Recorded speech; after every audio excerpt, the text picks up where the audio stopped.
ഇടതുപക്ഷ ജനാധിപത്യ മുന്നണി അധികാരത്തിൽ വന്നതിന് ശേഷമുണ്ടായ വലിയ മാറ്റങ്ങളിലൊന്നാണ് രാഷ്ട്രീയ സംസ്കാരത്തെ വീണ്ടെടുക്കാൻ കഴിഞ്ഞു എന്നുള്ളത്. ആ രാഷ്ട്രീയ സംസ്കാരത്തെ വീണ്ടും മലീനസമാക്കിയതാണ് രാഹുൽ മാങ്കൂട്ടത്തിലൂടെ ഇപ്പോൾ UDFും കോൺഗ്രസും ചെയ്തിരിക്കുന്നത്. രാഹുൽ മാങ്കൂട്ടത്തിനെ അമാനുഷ്യനായി കണക്കാക്കിയാണ് പ്രതിപക്ഷ നേതാവും കോൺഗ്രസിലെ വലിയൊരു ക്രിമിനൽ വിങ്ങും വളർത്തിക്കൊണ്ടുവന്നത്. അതിൽ ഒരു ഘട്ടത്തിൽ പോലും VD സതീശൻ എന്ന് പറയുന്ന പ്രതിപക്ഷ നേതാവിന് കൈയൊഴിയാൻ കഴിയില്ല.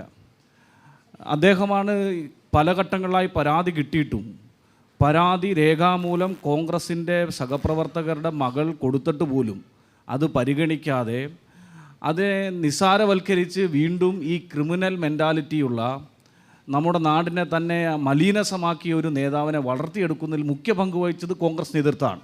അത് VD സതീശന് നിർണായകമായ പങ്കുണ്ട്. VD സതീശൻ മാത്രമല്ല, ഇപ്പോൾ കോൺഗ്രസിന് ഒട്ടനവധിയായ നേതാക്കൾ പ്രഖ്യാപിക്കുന്നുണ്ട്. ആലപ്പുഴ ജില്ലയിൽ ഒരു വനിതാ നേതാവ് പറഞ്ഞത് എന്തായിരുന്നറിയോ? പല ഘട്ടങ്ങളിലായി ഞങ്ങൾ ഹൈബി ഈഡനോട് ഈ വിഷയത്തെ സംബന്ധിച്ച് പറഞ്ഞിരുന്നു. ഞങ്ങളോട് പോലും കോൺഗ്രസിലെ യൂത്ത് കോൺഗ്രസിലെ തന്നെ വനിതാ നേതാക്കന്മാരോട് പോലും അപമര്യാദയായി പെരുമാറുന്ന ഒരാളായിരുന്നു രാഹുൽ മാങ്കൂട്ടം. ആ മാങ്കൂട്ടത്തിനെതിരെ നടപടിയെടുക്കാൻ കഴിയാത്തത് കൊണ്ട് ഞങ്ങളെല്ലാം ഈ പ്രവർത്തനം അവസാനിപ്പിക്കാൻ വേണ്ടി തയ്യാറാകാൻ എന്ന് പറഞ്ഞവർ പോലും, ഞാൻ പേര് വ്യക്തമാക്കുന്നില്ല, ആരാന്നൊക്കെ ഇപ്പോൾ പ്രവീണ് മനസ്സിലായിട്ടുണ്ടാവും. പക്ഷേ അത്തരത്തിൽ തന്നെ നമ്മുടെ നാടിനകത്തെ മലീനസമാക്കിയതിൽ കോൺഗ്രസിന് നിർണായക പങ്കുണ്ട്, പ്രതിപക്ഷ നേതാവിന് നിർണായക പങ്കുണ്ട്.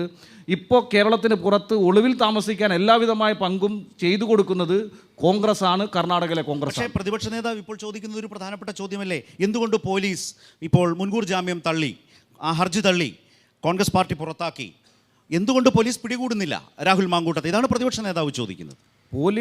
പോലീസിൻ്റെതായ നിയമ നടപടികൾ സ്വീകരിക്കേണ്ടി വരും, അന്വേഷണം നടക്കുന്നുണ്ട്. പക്ഷേ പോലീസ് നോക്കിയെത്തുമ്പോൾ തന്നെ അവരെ സംരക്ഷിക്കാൻ കഴിയുന്ന നിലയിൽ കേരളത്തിൻ്റെ പുറത്ത് ഒരു സംവിധാനത്തിൽ, ഒരു ക്രിമിനൽ സംവിധാനം, കോൺഗ്രസിൻ്റെ ക്രിമിനൽ സംവിധാനം ഇയാളെ സംരക്ഷിക്കല്ലേ? പോലീസ് അന്വേഷിച്ചെത്തുന്നിടത്തു നിന്ന് പെട്ടെന്ന് മാറുക, അവിടുന്ന് പോലീസ് പിടിക്കുന്നില്ലെന്ന് പറയല്ലേ?